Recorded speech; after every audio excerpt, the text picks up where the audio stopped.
I thought this was going to be easier. Sorry for the delay. We are going to call the meeting to order. Welcome, everyone.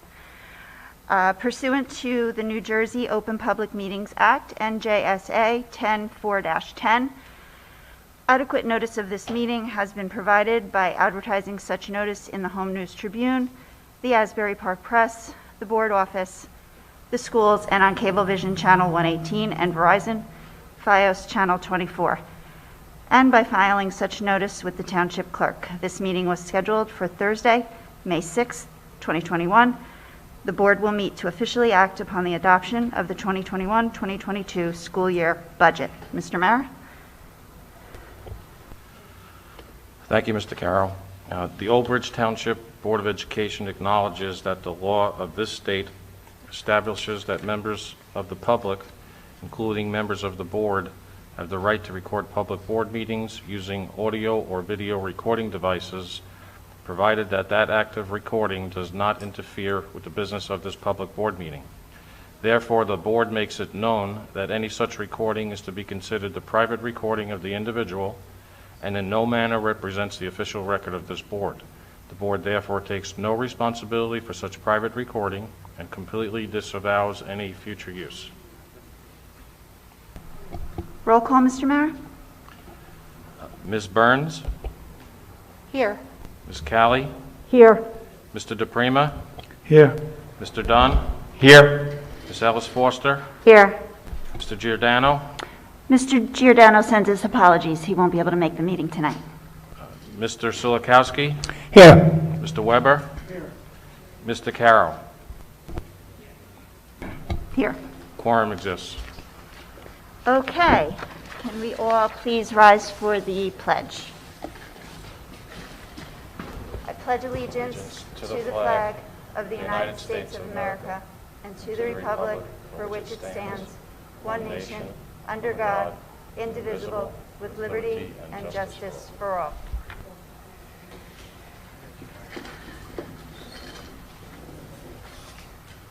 Okay, so Mr. Mara. Should we? Thank you, Ms. Callie. Mr. Carroll, I'm sorry. Would all the board members kindly move to the audience so we can drop the screen so that we can see the presentation?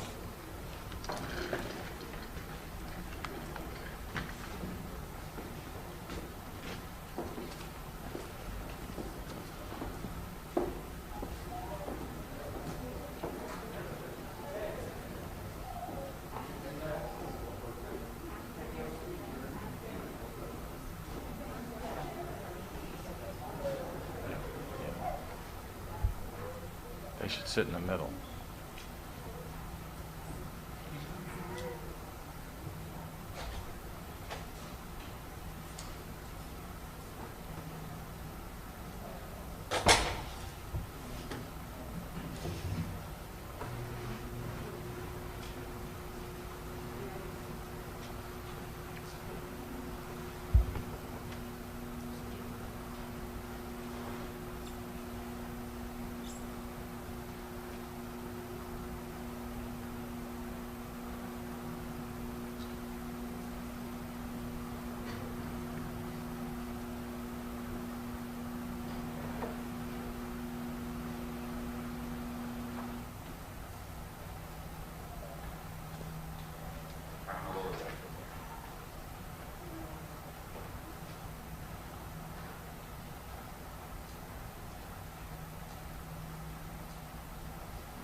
Okay, thank you, Mr. Carroll. Thank you, Mr. Kajewski. Welcome to the public hearing to adopt the 2021 budget for the township, for the Old Bridge Township School District.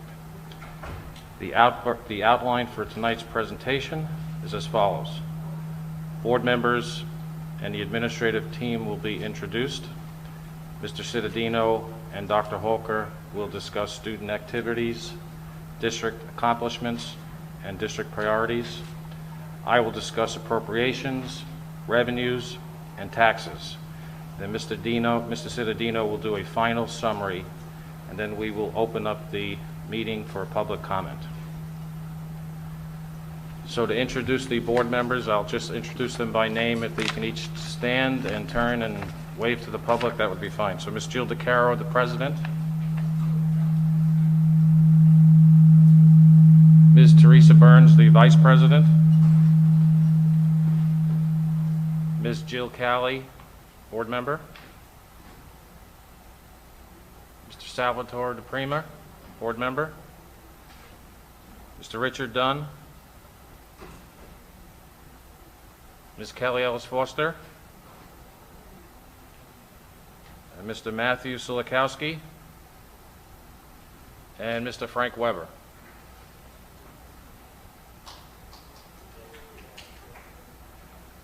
Thank you, board members. The superintendent of schools is Mr. David Cittadino. The assistant superintendent of schools is Dr. Kathleen Hoker, sitting to my right. The second assistant superintendent of schools is Dr. James Toohey, who's in the audience, and my name is Joseph Mara. I'm the business administrator and the board secretary for the district. In addition, manning the presentation tonight is Carolee Johnson, the assistant business administrator, and she's sitting here also. Thank you very much, CJ. So at this point, I will move the presentation to Mr. Cittadino.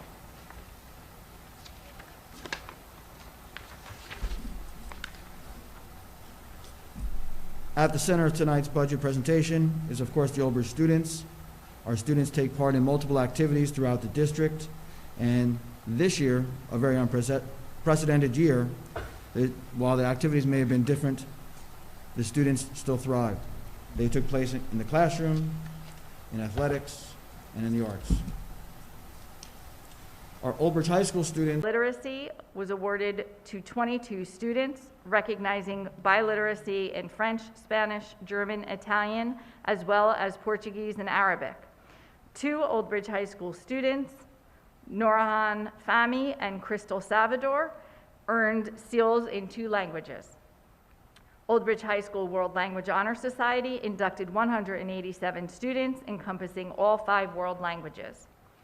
Old Bridge Middle School's Junior World Language Honor Society inducted 160 students in all 5 world languages. And Old Bridge High School German students were selected to participate in the Goethe Institute's SPARK program. Created and inspired introductory German lessons for elementary student classrooms, and 2 students were, Goethe Institute are to award 2 students with scholarships to a summer study program.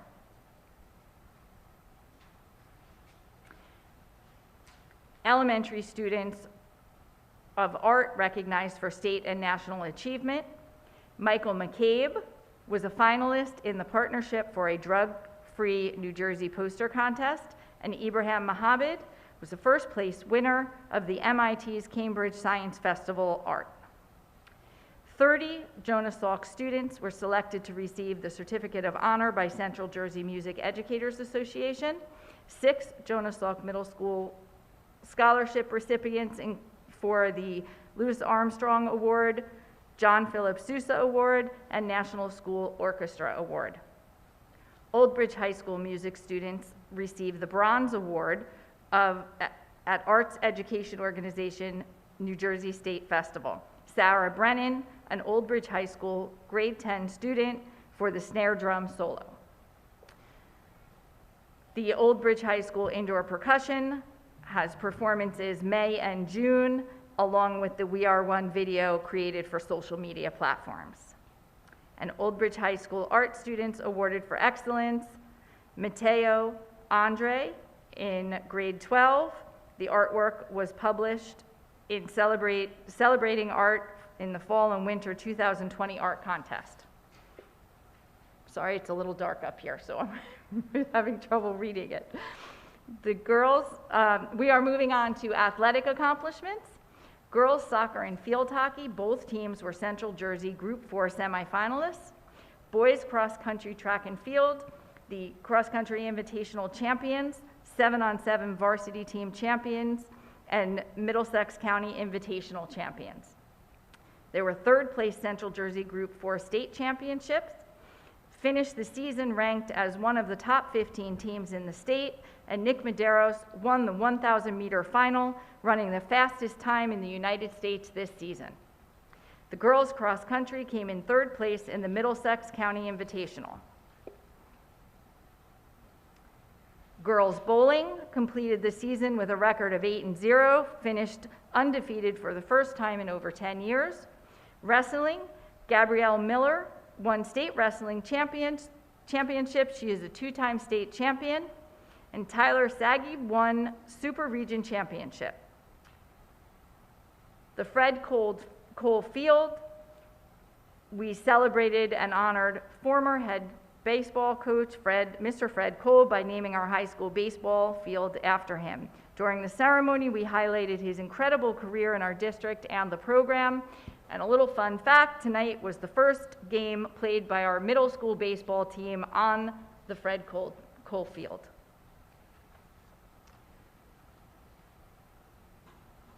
Mr. Cittadino?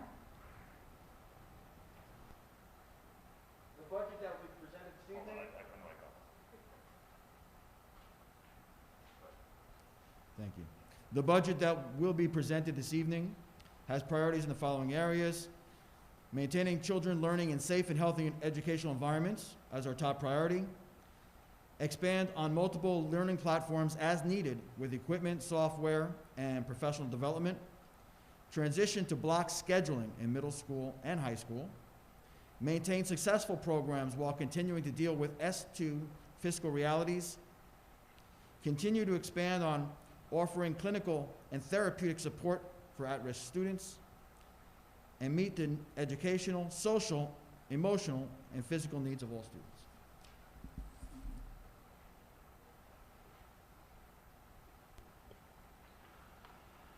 Thank you, Mr. Cittadino. Next on this slide, I've summarized the budget into 7 individual categories. Overall, the district will be spending 1.24% more next year than it has budgeted this year. I will talk about each line item, however, I will delay talking about program costs until last. The employee benefits line, which is roughly 20% of the budget, contains costs for health insurance, prescription insurance, dental and vision insurance, workers' compensation costs, pension costs, payroll taxes, and other employee benefits.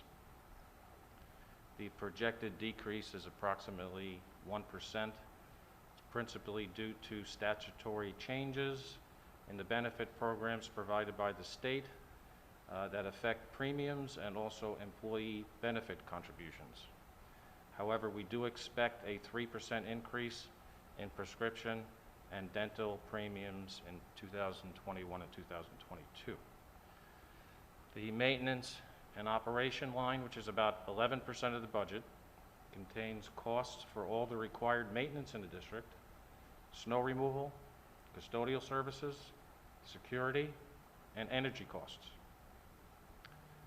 The transportation line, approximately 6% of the budget, contains costs for the salaries to operate a fleet of approximately 50 buses, contracted services or outside vendors that provide daily busing for our students, and we transport approximately 8,500 students daily to and from school. It also includes fuel cost, maintenance of the buses, and administration of the entire operation.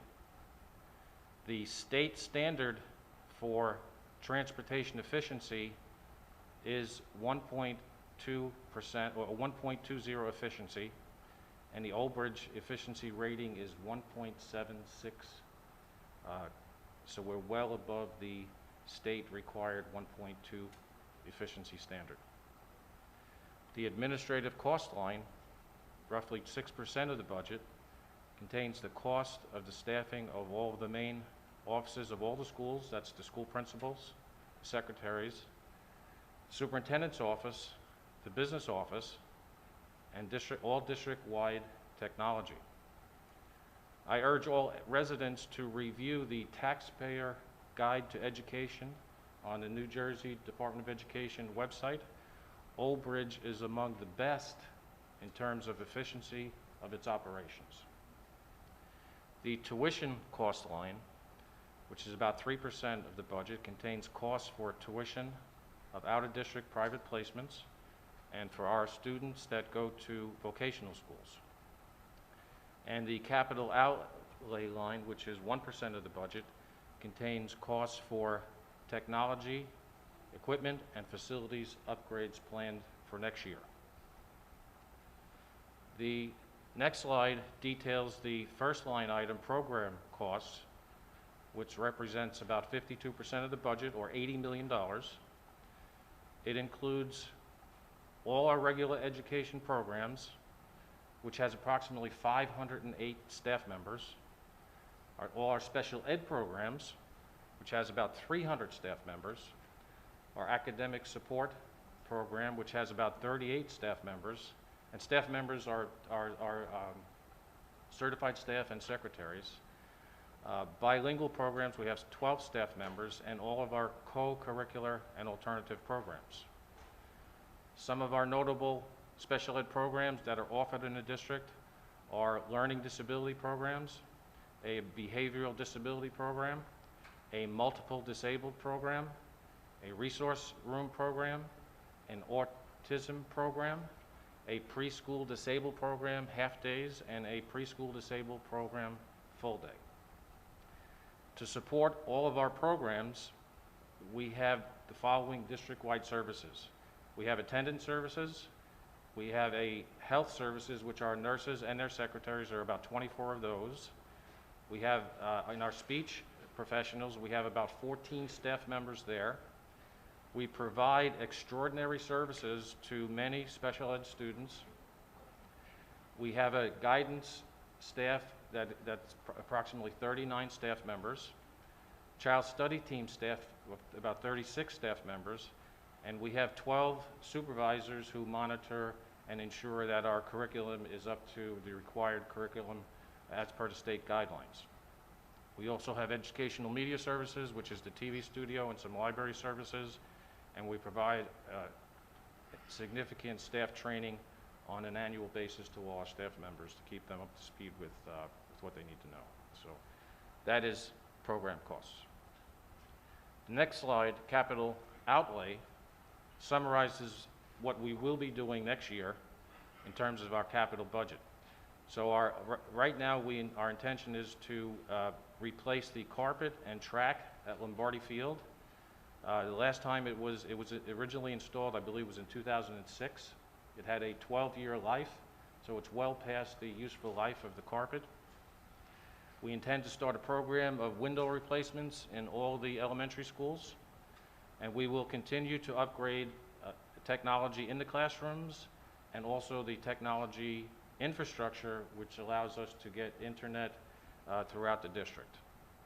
All of this will be funded through our reserve accounts, and none of it will be affected by the general tax levy.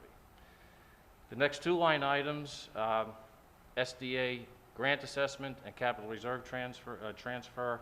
These are mandated numbers that are provided by the state that we really have no control over. We just have to budget those numbers each year because we did do a referendum in the last 20 years and we're required to reimburse the state that money each year. The next slide is just another presentation, a pie presentation of the overall budget, $154 million budget. You can see the programmatic costs are 52%. It's the largest portion of the budget. Employee benefits, another 20%. Maintenance and transportation, 17%, and that's roughly 90% of the entire budget. Unusual items in the budget. The budget maintains, in this S2 environment, all existing educational programs, maintenance, and security protocols despite significant decreases in state aid. Our net health premium reductions, as a result of the statutory reductions in 2021, we hope will continue. And our capital outlay projects for the Lombardi Field and window replacements are unusual items. And we are upgrading our world language curriculum in 2020 and 21. Unusual items in revenue, we continue to lose state aid. Our state aid was reduced this year by $6 million. We are using a little more than $8 million in reserves to cover the 2021 budget, the 21-22 budget. Last year we only used $3,768,000. The reason why we have such a significant amount in reserves to use for the subsequent year is because of COVID. We principally stopped spending money last year in March, and we had extra money that was not spent. And whenever we do not spend what is budgeted for, the district benefits from that in not the immediately following year, but in the subsequent year. Reserves are a result of, just to repeat that, reserves are a result of prior year unbudgeted revenue received or unspent appropriations that exceed the allowable 2% reserves of the district's annual expenditures. We are using $1,550,000 from capital reserve, and we're using it to fund the capital reserve, the capital projects, and we are using $2 million from our maintenance and emergency reserve accounts. We continue to benefit from the lease of the Cheesequake School, $500,000 a year for another 9 years, and we will not have any back cap or automatic cap adjustments available to us in 21-22. Revenue. The first item on the general fund revenue page is called budgeted fund balance. So when a district approves its budget, the budget is a tool to manage the district finances, and it contains numerous estimates of revenue and expenditures. If the revenues received exceed the revenues budgeted, that excess revenue goes into what's called the fund balance. If actual expenditures paid are less than what our budget appropriates, that unspent appropriation goes into fund balance. The district may maintain 4% of that money, of the previous year's expenditures, in the fund balance called unrestricted fund balance. Legislation just passed during the COVID year increased that unrestricted fund balance from 2% to 4%, and that will be in effect for 2 years. Anything over that amount has to be transferred by board resolution into our capital reserve, maintenance reserve, or emergency reserve accounts. Another word for these reserve accounts are they're basically savings accounts for the district in order to fund additional projects in the future. The budgeted, so anything that remains after transfers to the reserves and anything above the 2 or 4% unrestricted fund balance becomes revenue in the subsequent year. And as I mentioned before, in the 2020-2021 budget, the extra funding was $3,768,000. In next year's budget, we have $8,048,000. Reserve withdrawals, we are moving $3.55 million out of reserve withdrawals to fund the capital projects, maintenance, and our security costs. The local tax levy, the local tax levy line is the assessment to local taxpayers, and it contains a 2% increase. Under the new formula implemented by the state, their calculation is that the Old Bridge taxpayer should be paying $120 million in local tax levy. We're only paying $107 million. The state aid line, which has decreased by 15.94% or $6 million, is a major decrease for us. Fortunately, we had the reserve from unspent money last year to cover this reduction, but the state will continue to reduce our state aid for the next 3 years. In 2000, just to give you an idea how drastic these cuts have been, in 2018 and 2019, the district was receiving approximately $44 million in state aid. Next year, we're going to get $32 million. And this will continue for at least 3 more years. The other state aid line, extraordinary aid, is aid received for special needs students. This aid is not guaranteed. However, the state guidance for S2 districts that are losing money, and we're an S2 district that's losing money, they advise us to use this line to fill the gap if we can't fund the major reductions in the state aid. We have not had to do this year because we did have the extra money from unspent money in the prior year. The other revenue line is any other revenue that can't be categorized in any, or cannot be categorized in any of the above categories. Example of this are the lease income that we receive for Cheesequake, interest income, miscellaneous tuition revenue, or refunds for purchases that we did not use in prior year. Next slide, please. Okay, so the next slide is the 2021 tax rate calculation. This slide represents information necessary to calculate the tax rate and the impact on the average homeowner. There are really just 3 points to discuss here. The first is that the ratables have increased in the town by $31 million. The local tax levy that we're requesting here to support the proposed budget is a 2% tax increase. And the average, or the cost to the average homeowner with a tax assessed value of $152,500 is $49.61 per year, or $4.13 per month. Once this budget is approved, a user-friendly budget and this presentation that you're looking at will be posted on the district website within 48 hours. I thank you very much for your patience and attention to this matter, and I will switch this back over to Mr. Cittadino so he can summarize the 2021-2022 budget.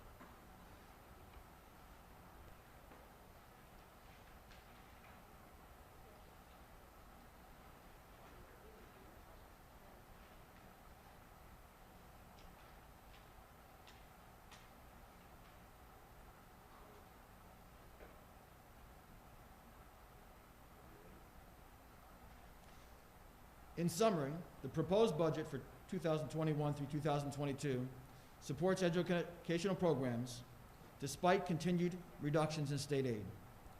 It supports healthy learning environments across all schools, provides funding to ensure all curriculum and resources are aligned with New Jersey state standards and executive orders, supports the community-driven Mission 2022 strategic plan. It maintains technology that is necessary to support the changing landscape of student learning. It provides academic, social, emotional support mechanisms for all learners, regardless of their talents and abilities. And the budget reflects the mandatory requirements of S2 legislation and locally generated revenue streams. Thank you, Mr. Merrill.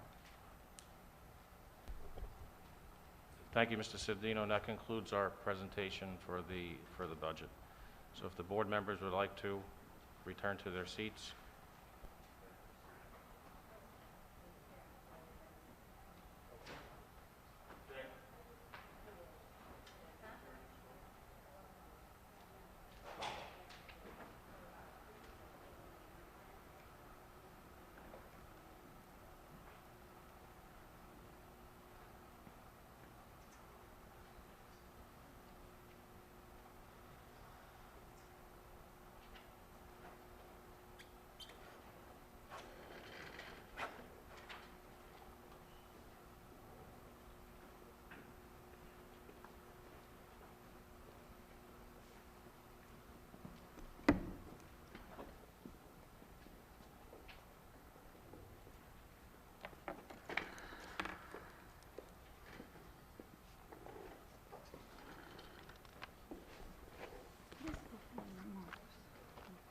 Did we just do that?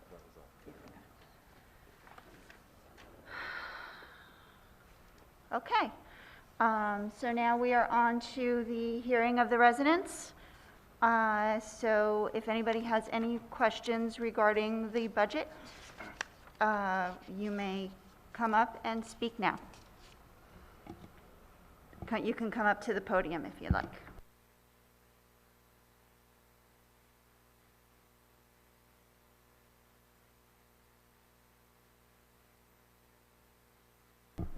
Okay, seeing no speakers, we are going to move on to, I guess we need a motion.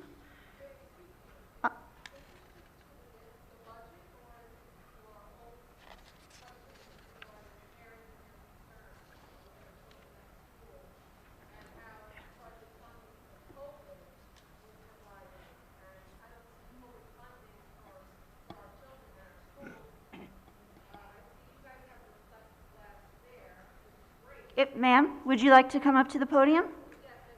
Sure. Just please identify yourself. Hi, my name is Melissa Keogh. I'm the parent of Melody and Jack Keogh in Carpenter Elementary School. I know that COVID funding has been provided for our schools, and I have not seen it for Carpenter Elementary that my children go to. So, I'd like to state a few points that it's extremely disappointing to be at the end of the school year and only be given 4 hours of school per day. What happened to the planning strategy to provide our children with the education they deserve? Not nearly enough effort has been done. Other schools have implemented more planning in order to resume full days, and yet here we are. My children are age 6 and 7 and are forced to attend a daycare for before and after care because Carpenter School cannot provide it. Toddlers circle around my children while coughing and sneezing in their face. Is that okay? If they can be in a daycare center, excuse me, surrounded by 20 to 30 kids, then why can't they be in school full time with before and after care? There's no excuses for that. My children come home there disappointed. They don't want to be surrounded by toddlers. They want to be surrounded by their friends. They want to kick a ball. I go up to the school, St. Ambrose. I went to communion practice for my daughter, and there are kids after school kicking a ball to each other, laughing. Why can't my children be laughing at the school? That's not fair to them. What happened to all the COVID funding? Not one extra teacher, no HEPA filters, no plexiglass, no effort to help our children succeed. How about letting our children sit at the desk and eat lunch like a human being? The 3 feet was for CDC has stated that that's okay in schools that can't provide any less, anymore. But yet it's not provided for them. Why can't we open the cafeteria/gym to provide space in that time? That's not fair to my children to sit on the floor next to a sewer drain and eat lunch or snack, I'm sorry, because we can't eat lunch because lunch, it can't be provided. Lunch has COVID, but snack doesn't. So I'm just confused about that. That's what I'm confused about, because there is no rhyme or reason for a lot of things. And these ridiculous rules, and us parents have had enough. Do the right thing and follow the other strategies other schools have provided. And don't let our children suffer any longer. I think they suffered enough. My daughter has stated to me she is upset. She can't handle being in school like this. She has come crying to me because she can't handle it. And yes, I get it. I truly understand. I actually am a nurse. I work in ICU. I work with COVID patients. I have seen death, okay? And I realize that, and I know all about it. And I get that we have to provide safety. But we also have to look out for our children and what's in their best interest too. And I think we've come a long way for a year. It's been over a year now. And I think our children deserve more than what they have given us and what we can do for them. And I want to do more for my children, and I'm sure many parents want to do more for their children. It's very upsetting. And, you know, Mr.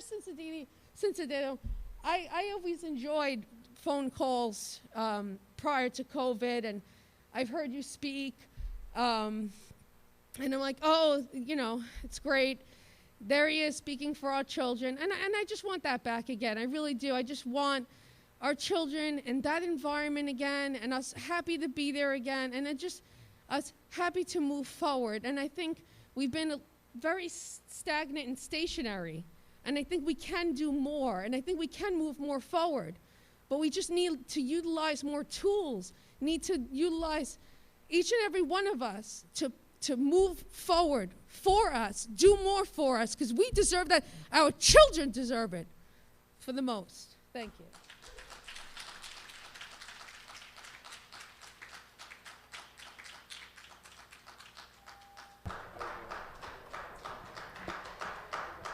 Pertaining to the budget. Yes, containing Okay. to the budget. Okay. For over the last year, you slammed down our throat CDC guidelines. I'm sorry, sir, can you identify yourself? Yeah, sure. Keith McIsaac, all right? Thank you. CDC guidelines, making a safe environment for the students and the teachers. On the budget, you all want to approve this field so you could all look nice and pretty.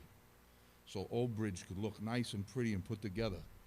But what you didn't approve, how about some air conditioners for the students that are sweating in the classrooms? Now the air has to be clean, am I correct? This teachers union wanted HEPA filters all over the place so they could be in an environment that's safe. Not once in the budget was it mentioned about improving the students' lives in the classroom or the teachers. So you know what? I object to anything that you're going to blow this money on the field where, you know, you state it was due to be fixed. And then the last meeting, it was about the 4-foot path around the outside of the track. And you had a $37,000 estimate from some architect. You know what? You know, the way you're spending our money is ridiculous. You know, I have a little statement prepared, maybe. Maybe I'll read this. Because, let's see. Why is it in other districts that the superintendent answers to the board and not the other way around? You should not have the final say in anything, Mr. Cittadino. Any discussions concerning our children should be determined by the board. Here in Old Bridge, we know that's not the case. We also know that there are members on the board that will agree with you on anything you say. If these times have shown us anything, it has shown us that you and members of your board and the teachers union only have your own interests in mind. You have never cared about the well-being of our children. All that you do is spew out negative projections on what might happen if this or that happens. In the real world, you move forward and you handle problems as they arise. Improvise or overcome, as the U.S. Marines say. You would not be in your position, you should not be in your position if you can't come up with anything on your own. You sat back and you are not proactive at all. If we learned anything from all of this, it is that myself and a lot of other parents see your true colors and who you care about, and it's not our children. We do not trust you with our children's future. You don't need to answer this statement because we are tired of all your smooth talking and circle answers. May God watch over us. Thank you.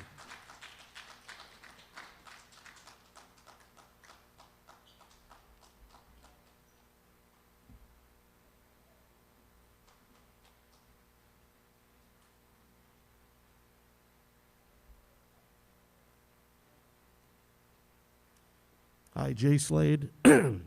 I've got 2 children in Carpenter Elementary School as well, and I'm also a disappointed parent. One of the slides that I saw up there was district accomplishments. One of the accomplishments you didn't list is how you've mentally exhausted all the parents of Old Bridge.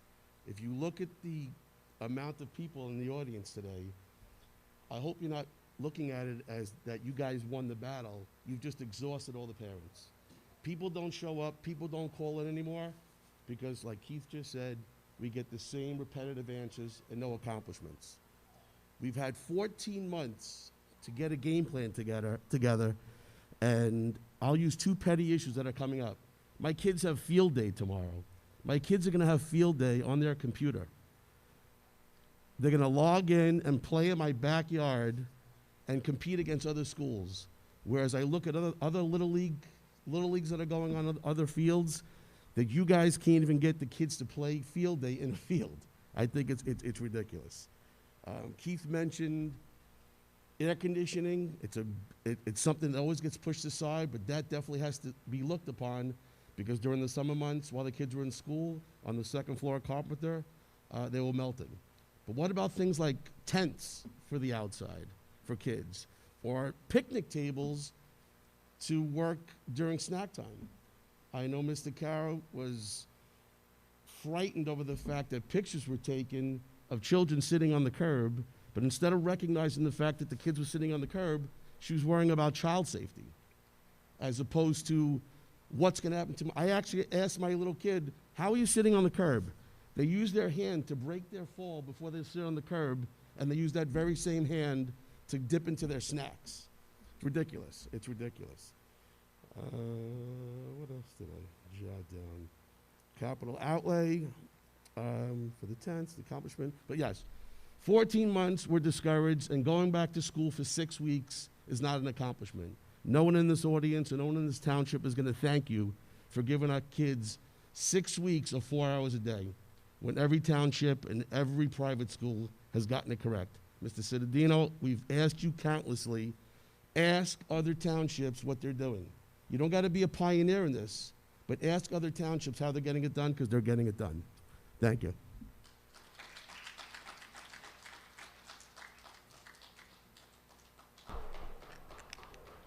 Anyone else?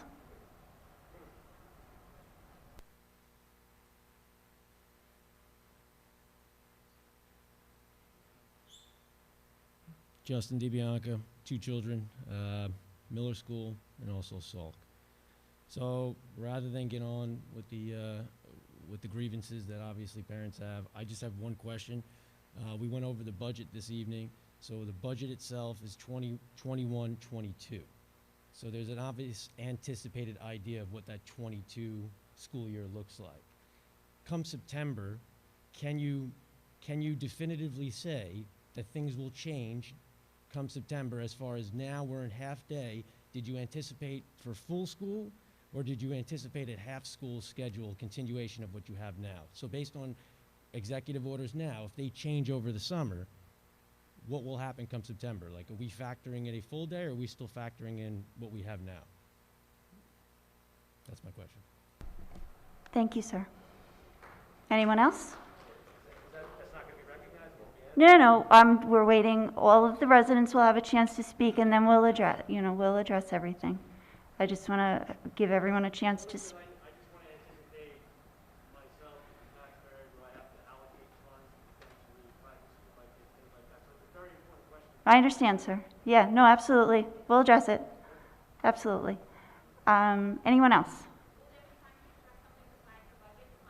There's a, at the end of the meeting, there's a hearing of the residents on any school district issue, okay?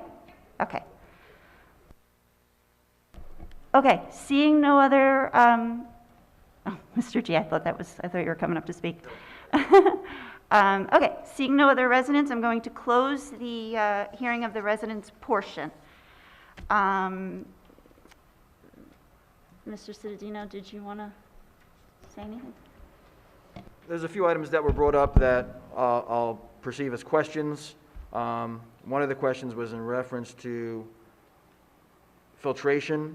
The district has been and continues to plan for and pursue through a grant. We were hoping to get the grant approved at this time for bipolar ionization in every classroom, which from the information that we're receiving is better than the HEPA filter system and is adaptable to all of our air transfer systems that we have within every classroom. The question that the gentleman had just asked, the 21-22 budget is budgeted for a full day of instruction, and it is our plan to have a full day of instruction. If there's some executive order that takes place next year that doesn't allow us to do that, we'll adapt to that as well.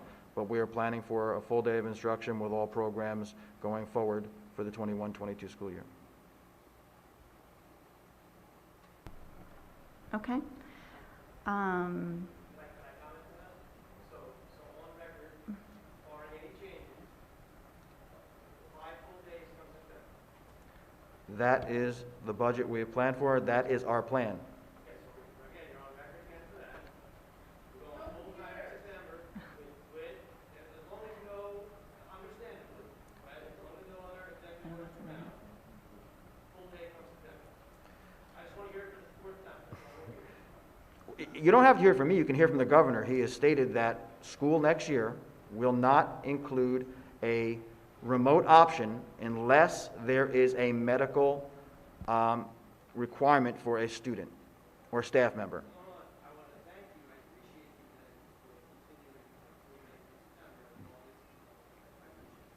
it's continuing. The one other thing, and the governor did announce today, and I've heard it through a few parents, there are 228 school districts in the state of New Jersey that are now in 5 days a week.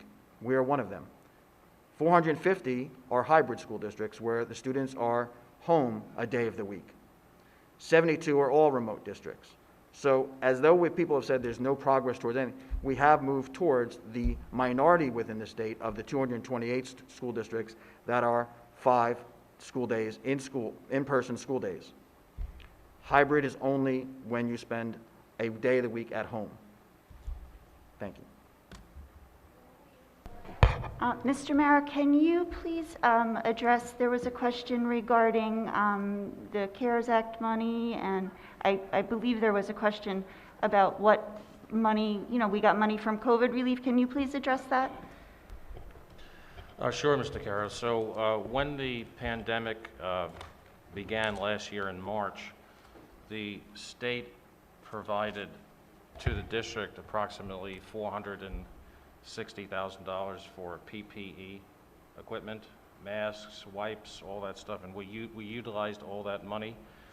In addition, there was ESSER 1 funding that was provided to the district, and it's special revenue money. It's not part of the regular budget, so there are restrictions. There was about $700,000 that was provided to the district, and we had to submit a plan to the state on how we were to use that.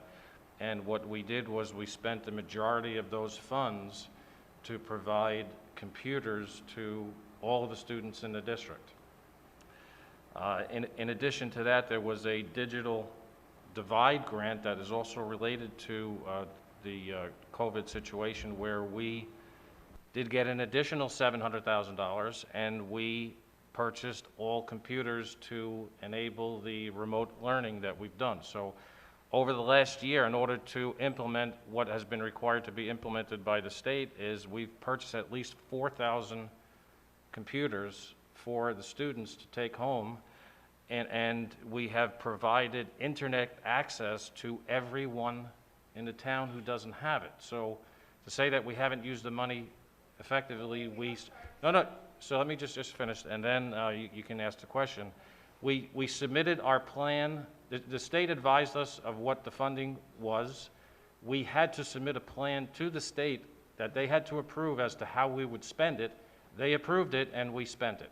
Now, in the last 30 to 60 days, ESSER 2 money has been, we've been notified that we will receive $2.8 million of ESSER 2 money, which again is COVID-related money, and we're in the process of developing a plan on how to spend that over the next 2 years.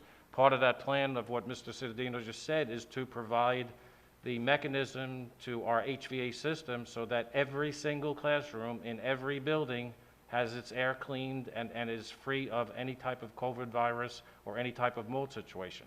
But that funding just was advised to us in the last 60 days, and the plan is being developed. Once the plan is developed, it has to be approved by the state, and once it's approved by the state, we will move forward to implement that plan, but it's a 2-year plan. Thank you, Mr. Mara. I'm sorry, public portion is over, so if you'd like to address it at the end of the meeting, we can't do a Q&A. This is not a back and forth. I'm sorry. I know it's tempting. If you have any further questions, you can address it at the end of the meeting, okay? Okay, I think we got to all of the questions. Yeah, AC in schools, I've been wanting that for 20 years since my son was in Sherrod. My son is 27 years old right now, and I've been wanting that for a long time, and it's always there, but, you know, you also need the money to do that. And we're in a very difficult, you know, budgetary situation, as Mr. Mara just presented everything. So, yes, in an ideal world, we would have AC in all the schools. So, all right, I think we addressed everything, so we're going to move on. And I need a motion to adopt the 2021-2022 school year budget. I'll move it. Thank you. Can I have a second? Burns will second. Okay, thank you. Any discussion? Joe, I have a question. The state cut our state funding by $6 million, correct? Is there any anticipation of what the number might be next year? We know it's going to be higher, obviously. Yeah, the reduction last year was $3 million. This year, we estimated it to be, initially estimated it to be $5 million. It came in at $6 million.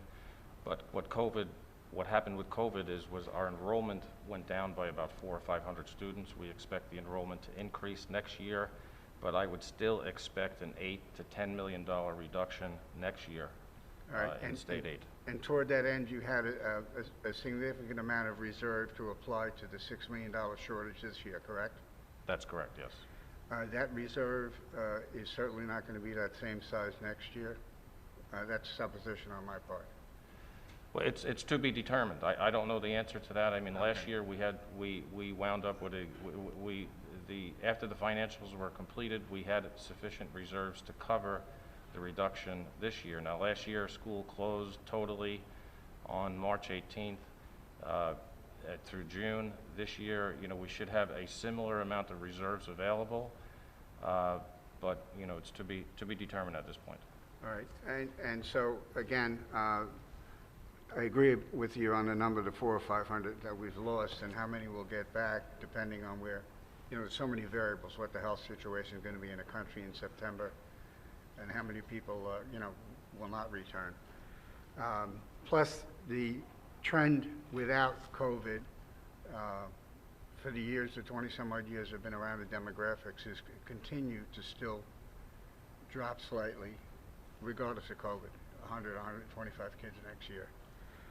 My point is, we did well this year to get the budget where it is, but I think there has to be nothing but vigilance in keeping the cost under control and looking at ways of producing other efficiencies, such as when you close Cheesequake School, you save between $750,000 for the from the administrative overhead, plus you gain the $500,000 income from the lease, which puts you in a positive position for $1.25 million a year.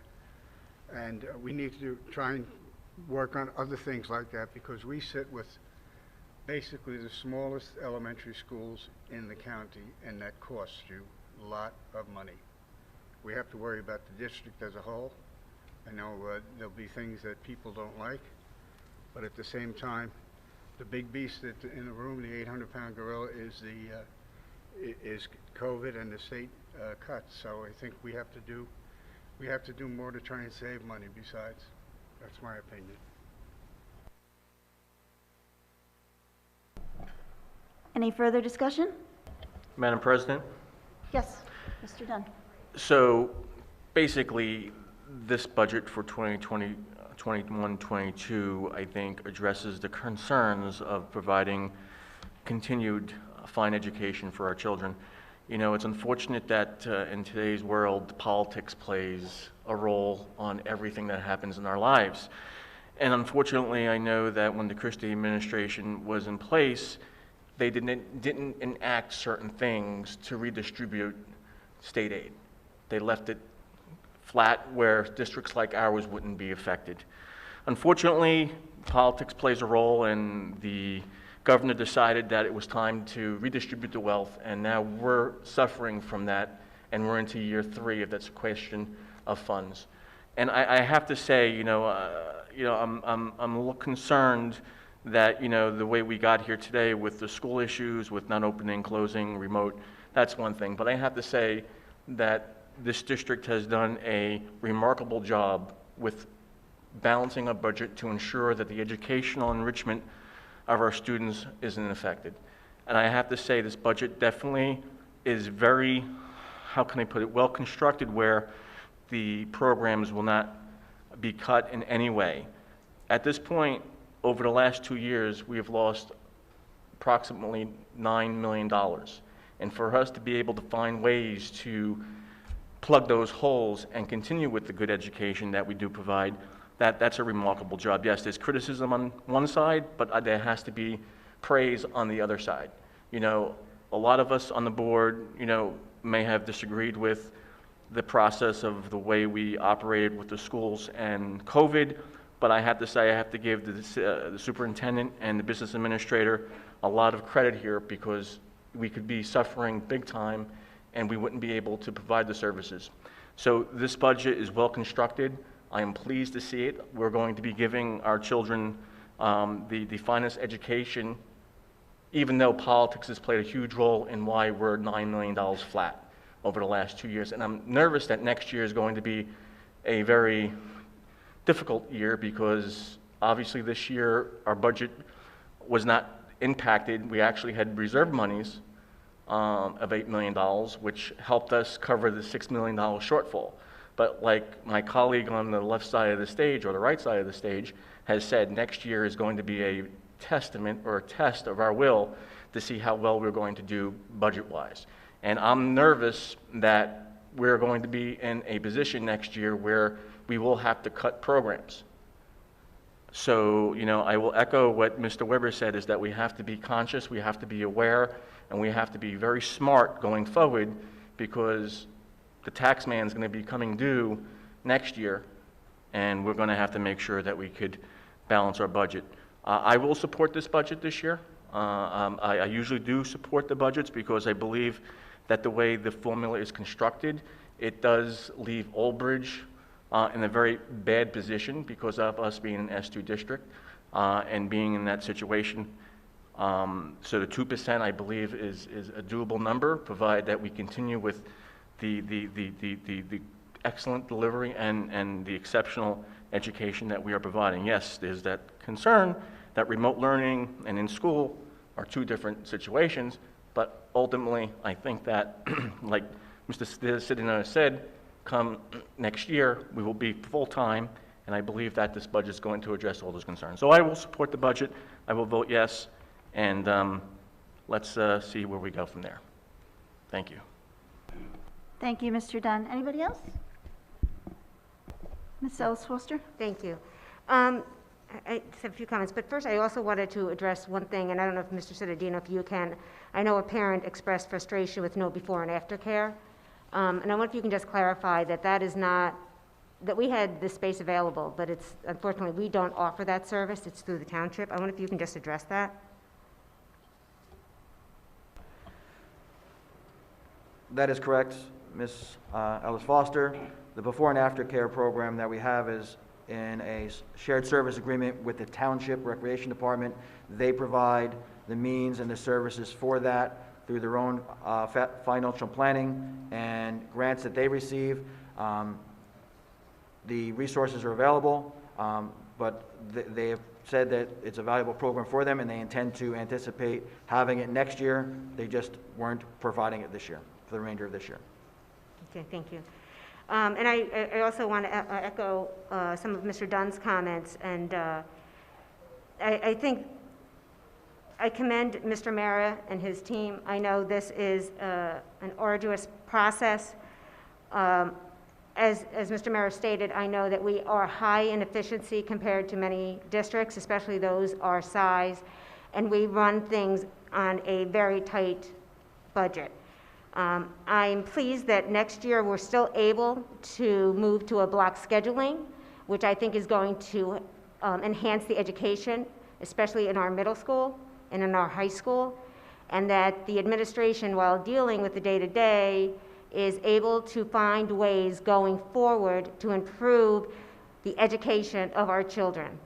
I also know that some of the funds next year we are using on trying to fill the gap that we know all students have faced without being in school, and that's across the country, not only in Old Bridge and in New Jersey, but putting resources in that so that we can bring our children closer and close the gap, as well as a big focus on the emotional well-being of our students and increasing the services and the mental and behavioral health staff in our schools, which I think will be critical.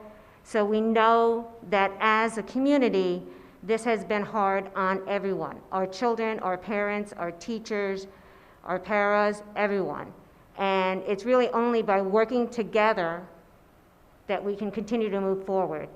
I know that the plan was not what everybody wanted. However, the plan we had, we put out in August. It was clear what our milestones were, and I think we met them, and we continued as the positive cases decreased to increase the number of days in school. So I think that it is a solid budget.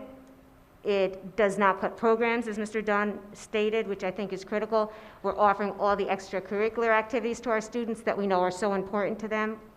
And all of our special education programs, we're expanding some of our remedial programs, which will be very important. So I think as difficult as the budget is, it is a solid budget, and I also will be supporting it. Thank you. Thank you, Ms. Ellis Foster. Would anyone else like to would anyone else like to speak? Took me a while to get that out. No? Okay. The one question that, or one thing that I would like you to clarify, Mr. Mara, is right now our tax levy is at 107 million. The state is not, it doesn't accept that. The state wants our tax levy to be higher, correct? Yes, the state funding formula that was implemented under the current administration indicates that the local taxpayer, based on the number of students, the wealth of the community, the local taxpayer should be paying roughly $120 million in the local tax levy, and we're only paying 107. So their goal when S2 came into effect was to bridge that gap over a 5 to 6 year period, and it's been a painful period. Mm-hmm. So. Okay, yeah, I just wanted to clarify that because that's sort of the crux of the whole thing. The state has decided that, not us, the state has decided that Old Bridge isn't paying their fair share of taxes. That's the state, that's not us. So unfortunately, that's why all of this is happening with the S2 and the state aid cuts. But so I just wanted to say that. Okay, as long as there's no other discussion, can we have a roll call, Mr. Mayor? Mr. Silikowski? No. Mr. Weber? No. Ms. Burns? Yes. Ms. Callie? Yes. Mr. DePrima? Yes. Mr. Dunn? Yes. Ms. Ellis Foster? Yes. Mr. Carroll? Yes. The vote is 6-2. The budget for 21-22 passes. Thank you. All right, now we are on to hearing of the residents on any school district. So those of you that wanted to speak can come on up and say your piece. You've got 5 minutes.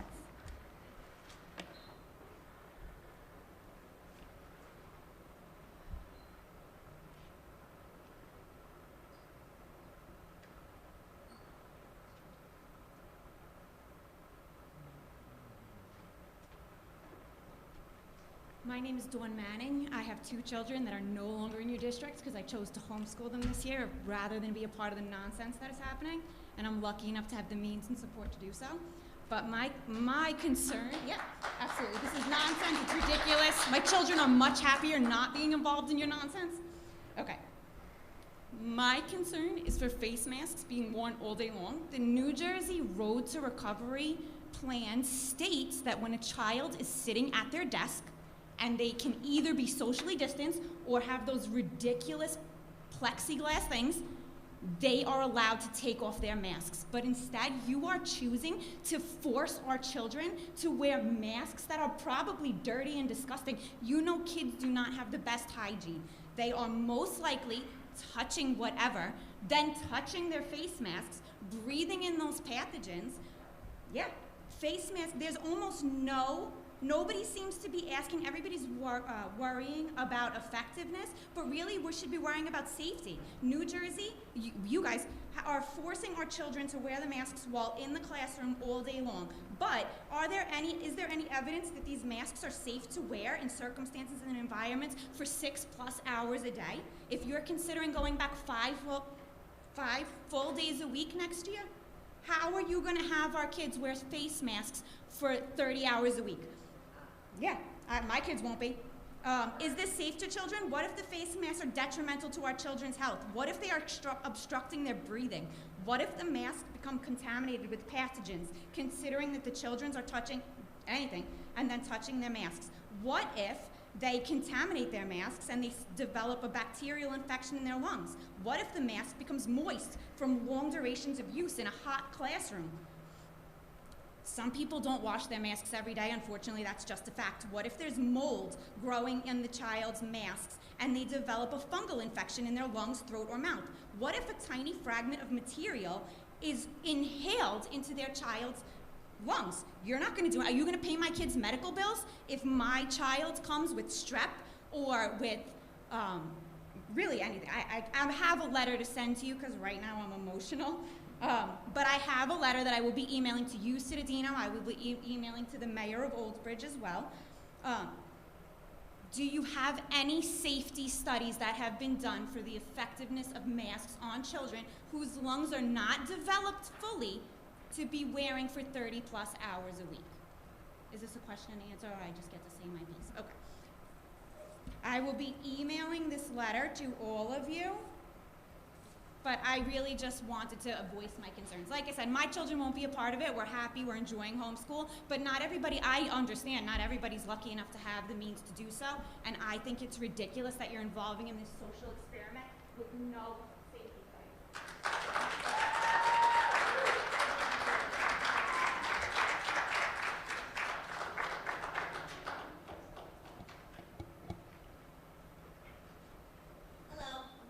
McLaughlin. I have 4 kids in this township. My 2 older ones who are in 6th and 4th, I unenrolled to homeschool. I left my kindergarten child and my 1st grade child. So just touching on the base, listening to what she had to say, my 1st grader comes home daily and says she has to sneak to the bathroom countless times during the day to take breathing breaks. She cannot breathe. Every day she goes to school, Mommy, I don't want to go, Mommy, I can't breathe.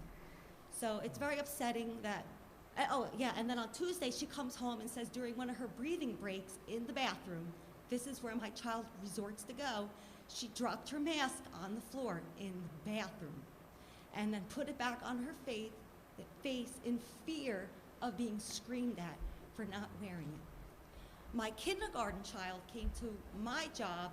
Well, I'm not really working right now because I had to take a leave of absence because I have all 4 kids home. And I taught kindergarten in a private school in Jamesburg. My kindergarten kid came to work with me today just to witness what was going on, came home and said, Mommy, I don't want to go back to my school. Keep in mind, I love Old Bridge Township, I love my school, but my child said after being there, Mommy, I was allowed to work one-on-one with another student next to them, touching them with their mask on, of course, inside. I can't do that at my school, Mommy. I get yelled at if I go next to a peer in my classroom, I shouldn't say peer. Then another statement was, Mommy, when I went outside at your school, I was able to play with my friends without a mask and touch them. I feel like my children are being taught to fear other children. Stay away. Don't go near them. She's becoming fearful of her peers in school, and it's gross. It's disgusting how my children feel. And I'm sorry, I love this township, but the way this is going about, it's not the right way for these kids. Why can I go to a bar tomorrow night, not that I go to a bar, but if I wanted to, how come I can sit at a bar and drink all night without a mask, but my children can't sit and get an education at a desk 3 feet apart without a mask on their face? It makes absolutely no sense. I don't understand why my children have to wear a mask solo at a desk when I can go to a bar and drink without a mask on, sitting right next to somebody. Where's the science? There's no science.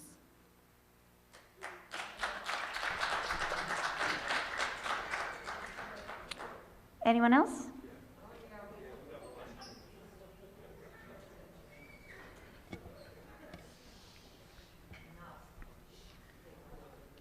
My name is Gina, and I also actually had a son in Carpenter who's 6 years old. He was supposed to be in kindergarten, and I took him out to homeschool as well because it's disgusting what you guys are doing. I would like to start off by saying thank you to those who continue to support our children. You know who you are. Those that are doing the bare minimum for these kids, you also know who you are. We know who you are. Because of that, we also know enrollment is down, forcing many parents to take their children to Catholic school, private school, or even daycare or a child care center. All of those places follow the same CDC guidelines you keep mentioning. How is it that they can have kids playing outside for recess? How is it that they can have an actual lunch and not just a measly snack that's dictated to them? Why are the teachers focused solely on the kids in the classroom, aren't the kids solely in the classroom, instead of juggling both a computer with kids as remote as well as kids in the actual classroom? Those that would like to stay home should be able to stay home and work remotely with the remote kids. It should be a choice, and the freedom to choose. It's a beautiful thing. Last I checked, we live in America, where there is such a thing called freedom. I think after this year, you will see more parents wanting school choice because of the decisions from boards like you and failing the kids of the future generation. I would also like to know the science behind schools being open half day versus full day. Will COVID know when a child gets out of school at 1:15 or 3? Will COVID know when children are eating lunch or when they're eating a snack? Will COVID know when a child is walking the track after they eat their snack? Please stop cherry-picking scientific data. Since there are so many that took their kids out of this public school system due to the failure on your behalf, why are you trying to raise our taxes? I know I don't want to be paying for something that is not living up to the expectations of what they should be. Speaking of expectations, our children should never have been put in such a position to be treated like they were subhuman. To see kids spaced out on a dirty curb next to a sewage drain eating their snack was appalling. It looked to me like they were prisoners of war or even animals. Why can't they eat their snack at a sanitized and clean desk, or even outside under a tent with tables or even mats or towels? There aren't any more restrictions in restaurants. People can take their masks off and eat at a table, packed in a place like sardines, and yet our kids are pushed to the wayside. And I hear some kids eat while others stand there with their masks on waiting. That's so crazy to me. It sounds more like a punishment than anything. Why is it up to the parents to bring in towels? Shouldn't seating arrangements be available already from the CARES Relief Fund this school and others received? Where did all that money go? Where are the other lunch tables on wheels that fold up and go up against the walls? Why are there suddenly only 2 available? If you did all of this planning, this should have been taken care of. But once again, it just shows the lack of planning you have put forth. It is sickening to hear and watch some of you applaud this failure. Jill DeCaro is running for town council. You accomplished nothing for these kids here in this town. What makes you or anyone think think anything for the town will be accomplished. All of you should have been fighting tooth and nail for these kids if you cared. This pandemic started in March, as we all know. So why did it take until January of this year for any mental health initiative to be taken? The inconsistency of the cohorts has done damage to these kids mentally and academically. There was no structure. Many kids did not do well with the remote learning. You gave us faulty streaming devices in the beginning of the year and literal garbage bags. That should have been a red flag right there to show how little you care about these kids. Start showing you care.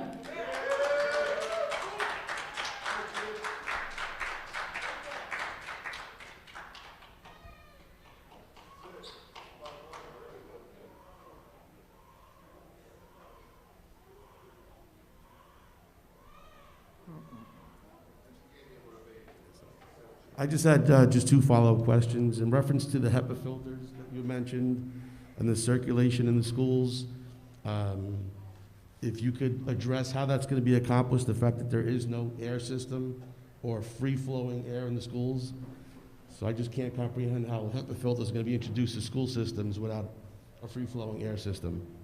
The second question I had was reference to the state tests that I believe were canceled or postponed. If someone can address how that decision was made and why were the state tests canceled? Was it to not uncover the lack of education that the children are receiving? So if you can address those two questions, thank you.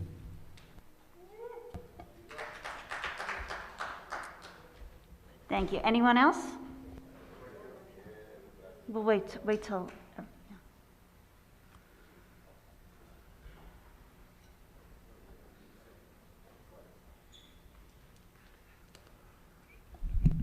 Hello, my name is Leonardo Marchetta, and it's a pleasure to finally see all you guys face to face. Dave, I thought we were going to see each other in court. I would first like to thank the three members of the board who have been advocating for our children since even before we got involved, Mr. Silikowski, Mr. Weber, and Mr. Giordano. We thank you 10,000 times over and over again. Now, for the rest of you, in a previous meeting, Dave indicated that 6 months ago no one even knew my name. That's because the people here trusted you and the rest of the board. We trusted you to be able to make the best decision possible for our children. High-pressure situations reveal character, and yours have all been revealed. It's no longer 2019. People now know who you are, and people are talking. Do you think that what you are seeing in our group are the only ones that are paying attention? I have been contacted by people in this town who know you personally, and they are totally, truly embarrassed by the way you are all conducting yourselves. The best form of advertisement is word of mouth. You are all writing your own books with the way you praise each other during the last two meetings. Nobody on this board has done anything to merit praise, especially Dave. I have been contacted by teachers, both who work here and in other towns, who are both disgusted with the way the board and Dave has been handling the situation. Jill DeCaro, you are running for town council. What would you have done if we contacted you regarding this issue? Would you have helped like Councilman Rizzoli? Or would you have said, at least your kids are getting educated? You're also a real estate company owner. Do you tell your clients that you're the Board of Ed president and that you're a big reason why they're closed? Or are you lying to them saying you're trying to fight for our kids? In this next statement, I am in no way, shape, or form trying to compare the situation of right now from what happened years ago in Nazi Germany. But however, we all know history and we all make choices. We all know what happened during the Holocaust and wonder, how did they let that happen? It happened because people, probably some good ones, were just following orders and just did their jobs. And even though they knew what was going on was completely wrong, they continued to take people into those camps. You all up there have a choice to make. You see what's going on. You know that it's wrong, but you're allowing it to happen. You've allowed it to happen for far too long, and it's going to stop. It's your choice. Which side of history do you want to be on? The latest thing with this children eating on dirty curbs like animals just further shows you all had no plan, no discussion ever took place to accept how little effort. The hardest thing to accept is how little effort most of you gave. I would also like to say that across the street, there is a museum filled with Old Bridge history. And in that museum, there is going to be, your guys' names is going to be there. You're all going to be part of history because you were supposed to lead us through this time and you failed. And I'm sorry to say, and I'm sure most of you guys up there, you're probably good people. Mr. Dunn, I respect your work with the fire department. I'm sure you're all good people. I'm sure you're good parents. I'm sure you're good grandparents. But what have you done? You failed us. You failed. Look at these kids here. You failed them. You didn't just fail our kids. Look at them sitting behind a computer. You failed them too. And now you want to talk about you're going to cut programs. Why don't you cut administration? It's too much administration at the top. I'm sorry. I'm sorry. I'm sure you're all good people. I'm sure you're good dads. You're probably good brothers. You're good sisters. But you failed us. You failed this town, and you're all going to go down in history as that.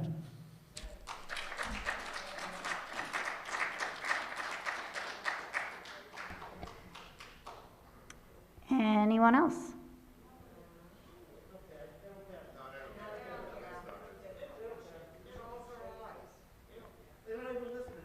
Excuse me, Mr. Marqueta, you had your chance to speak. It's not your turn now, okay? You're very welcome. It's not your turn. Ma'am, you may speak. Go ahead. Good evening. My name is Lynn Rios. I have a question for you, Ms. DeCaro, regarding your security concern at Carpenter with the kids being outside. Basically, what it is are you more concerned now that that picture was posted around, or should you have been more concerned that these kids were out there to begin with? Because any stranger, some lunatic out there, could have been passing by those kids and seeing them outside, and they could have been targeted. But because that picture went viral pretty much, that's when your security concerns stepped in. Why is that? That's what I want to know. Because I pass by that school all the time. And seeing that was disturbing to me because 2 of my kids go there. Thank you.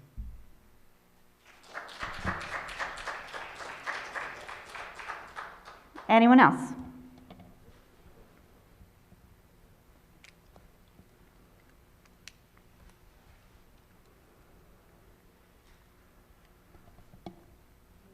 Marina Newberry. Question. You stated that next year, September, anticipated we're going back full-time. Are they going back full-time still on the streams? Because if they're going to be in the classroom, my concern is that my kid's staring at a screen for 6 hours, 7 hours a day, and then coming home and staring at a different screen. Where school is where they're learning, they're paying attention to the teacher, and the computers are really taking away from them. I have Teams on my phone all day. I see chats between the students back and forth. Aren't they supposed to be learning? So I want to know if the streams are going to be gone come September. Okay. Anyone else? This is the, I'm letting everyone speak, then I'll close this portion of the meeting, and then your questions will be addressed, just like always. Okay? Thanks. Anyone else like to speak? You can come up to the podium. You didn't speak for 5 minutes, so you have another minute. This is on behalf of someone else asking. They're not here tonight. They would like to know, will the library ever be open again? I'm sorry, which library are you speaking of? For any school. Okay. Thank you. Thank you.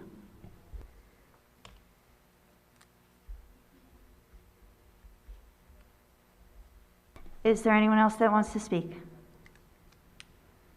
Okay. Seeing no one else, I'm going to close the hearing of the residents portion of the meeting.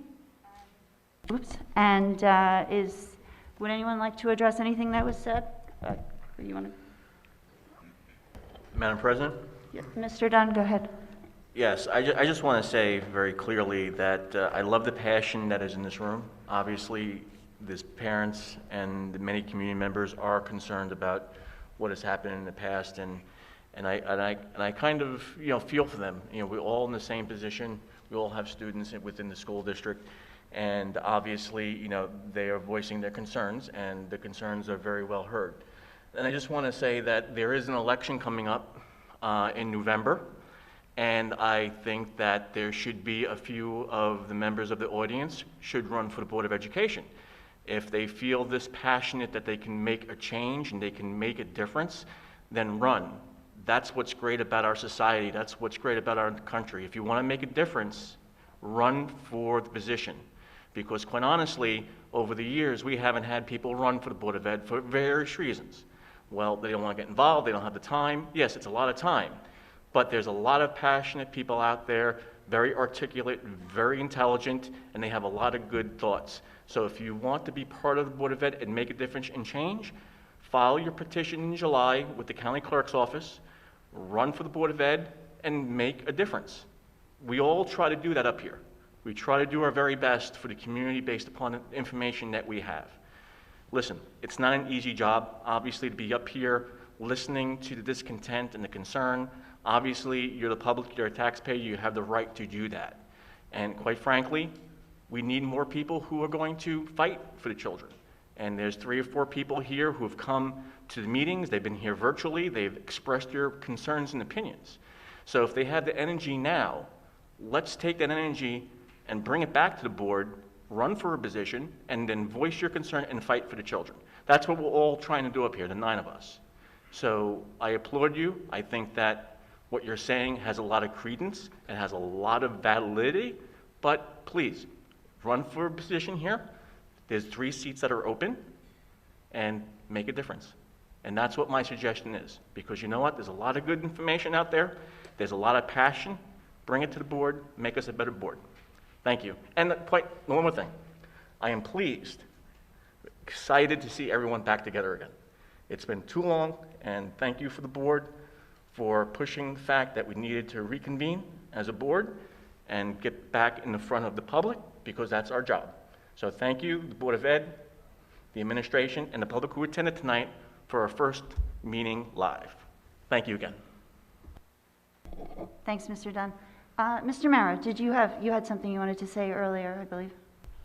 Oh, the question was relating to how we would modify the HVAC systems. There's a Buildings and Grounds meeting next Thursday night. It'll be a Zoom meeting where the scientists behind this will be doing a presentation. But just generally speaking, what will happen is every HVAC unit we have in the district, whether it's a unit ventilator or a rooftop unit, will have a mechanism that's added to it, which will increase the filtration without changing the filters. One of the problems that we had in the district is that the filters were, let's say, a MERV 8, and in order to kill COVID, they had to be a MERV 15.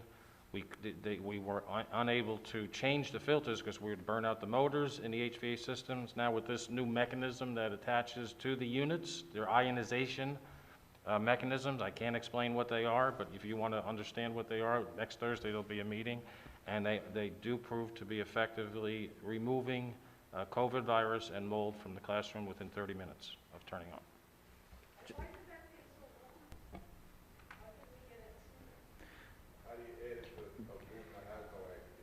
I'm going to address that question for you. And we're waiting.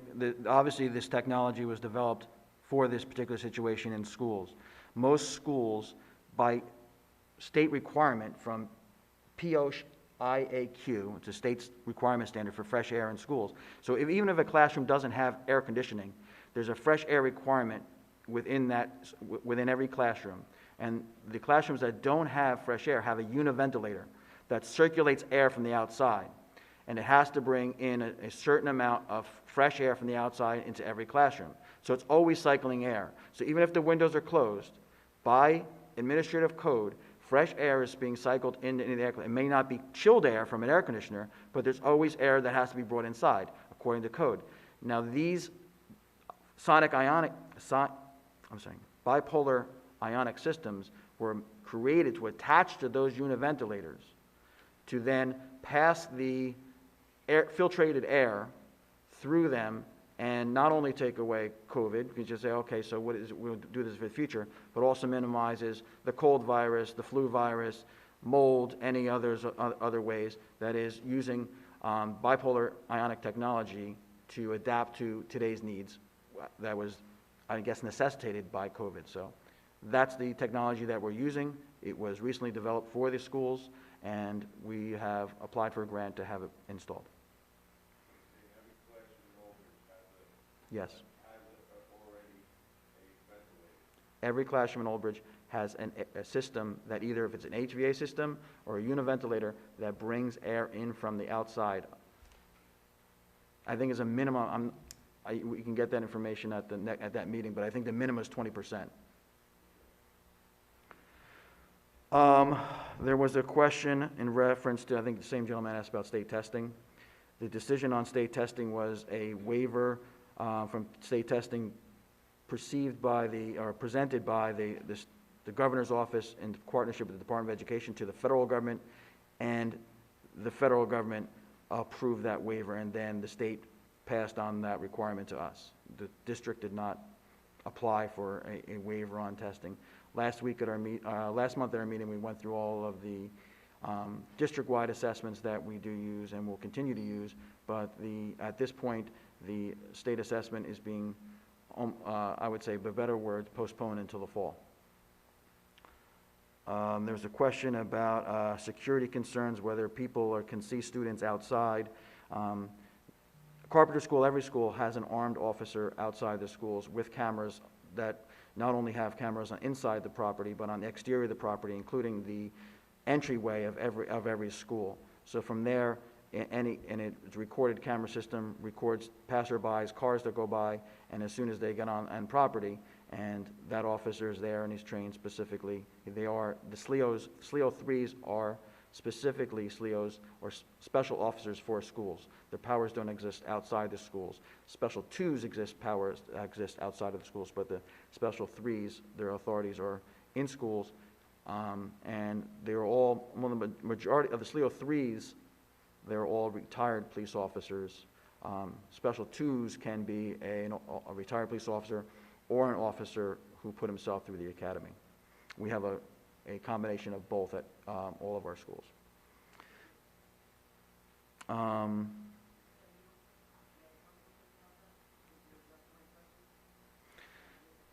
I don't want to get into a situation where we're having okay.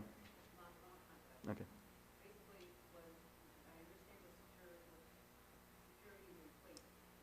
Mm-hmm.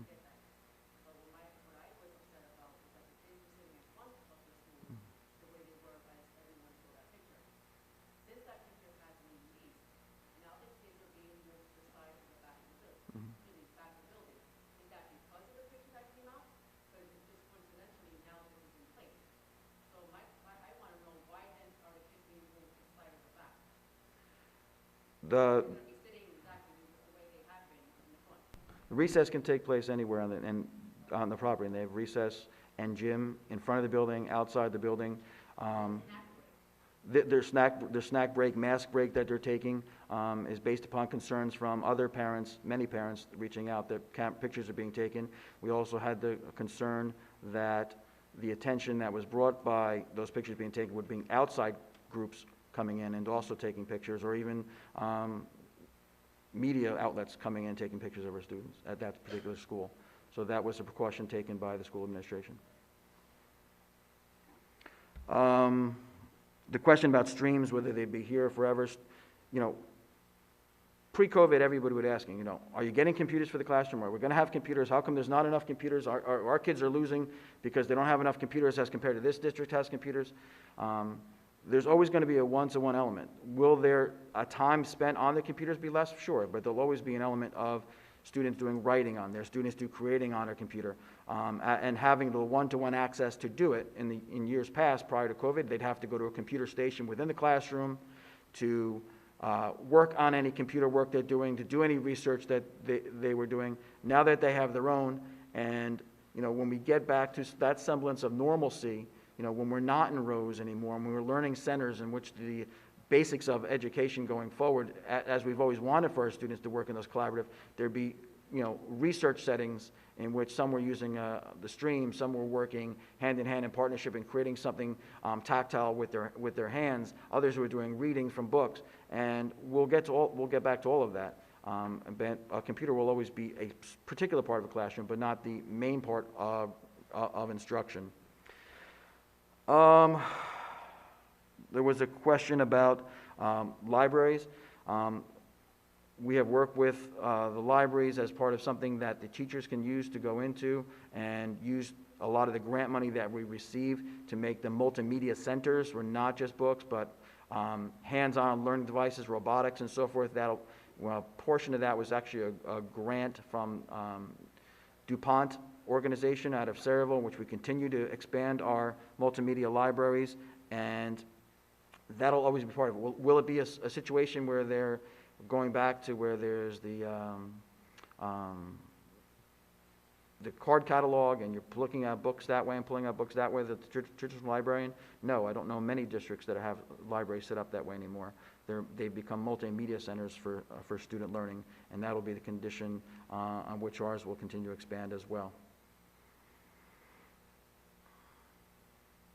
Okay. So,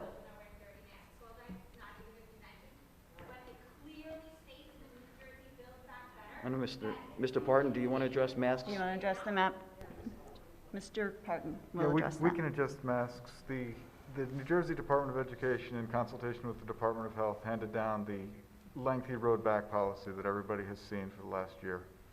And our agreement with it and your agreement with it is really everybody's opinion.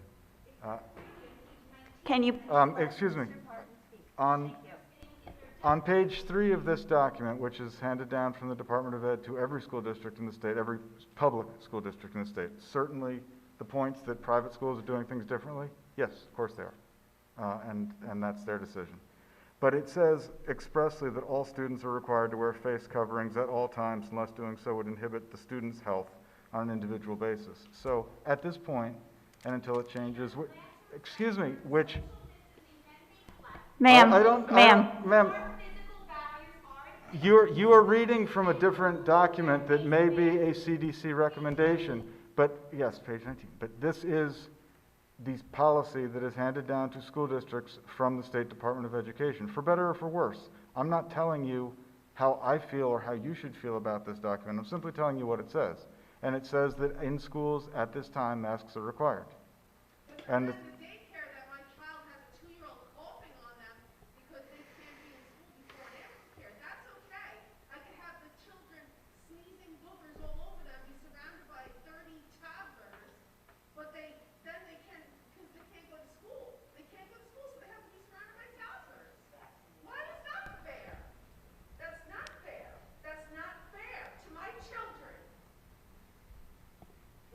okay. All right, guys. Okay. Okay. All right. This is a very, I understand this is a very passionate and emotional topic. I really understand it. But as has been explained, that we have rules that we have to follow. As Mr. Parton, I don't know, Mr. Parton, I don't know if you were done with your explanation? Yes. Okay. Did anyone hear what Mr. Parton said? Okay.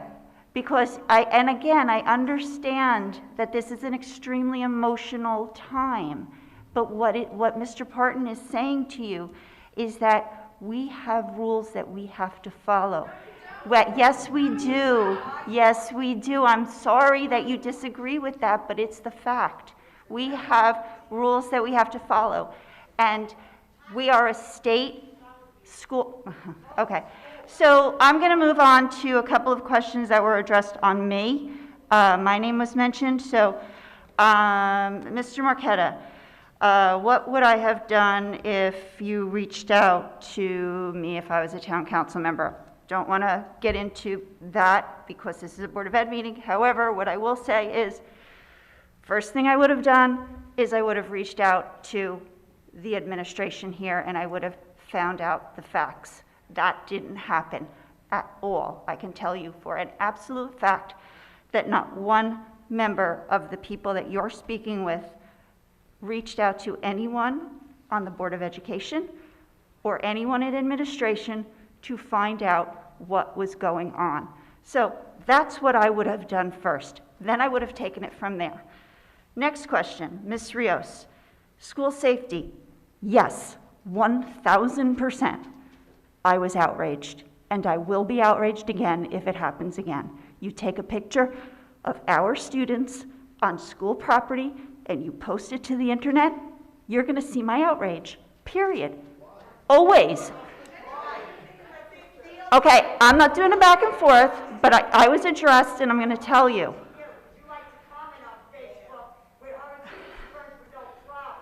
I made...